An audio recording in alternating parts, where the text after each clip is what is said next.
ha, yung mga plastic. Hi guys, mangunguha tayo ng pang lunch. Kapag may itinanimeng lunch.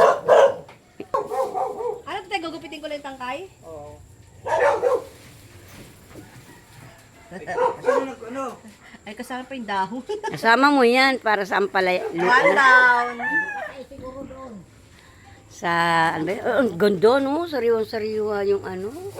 Kita na? Ayan ba sinasabi, pagka masakpan ka, Pag may itinanim, may i-harvest. Kita to? Ah, ito pa rin yan, dito pa yun, no? Dalawa yan? Tatlo. Dito pa, oh. galing naman ni nanay magtanim. Galing ng kamay. Pwede na pa tayo ba dito? Oo! Apat. Kunin mo na yan. Dito? Oo. Ano yan, Pulpo? Nagsayang ka ng tubig?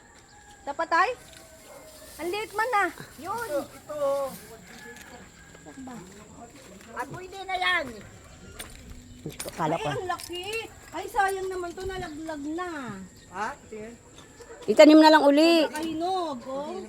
Itanim na uli. Buto. Walang buto yan. O, tita, video. Lulok yan. Laki! Nasa ano na to sa labasan, 30 na. Talbos. Wala nang pambili ng ulam. Ay, ito po. Oh. Gusto mo, bigyan mo ako pambili ng ulam. Magtatanim na daw siya sa hala-hala niya. May lupa ka. Nagpuntatin dahil sa Okay na. Yeah. liit pa tayo. Sayang naman. Ang haba-haba, oh. Di pa gunting, oh. Tay. Di ko sa gunting. Hindi pa usa. Tay, ako na pa mag-abot. Tay. Yan. Alisita. May nakikita kami. Ito. Patola. May patola. Kasi yung payat ni Andrew. Okay. Kunin mo na yung patola. Kasi yung payat ni Andrew, patola daw. Miswa lang katapat niyan, miswa. Pwede raw kainin, sabi ng tatay ni Jesus.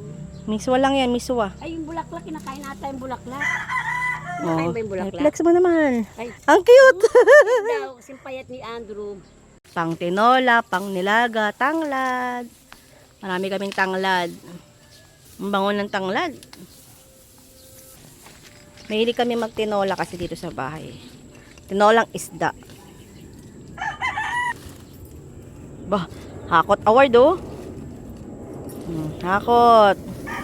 Ayan, tingin nga, taas. May wala mo si Australia. Yan, dahil mahal ang gas, magkahoy. Ang baho nga eh. Mangahoy. Libre ang gas sa bukid. Kaya ng bahay. So, blessed morning. Thank you, Lord's blessing.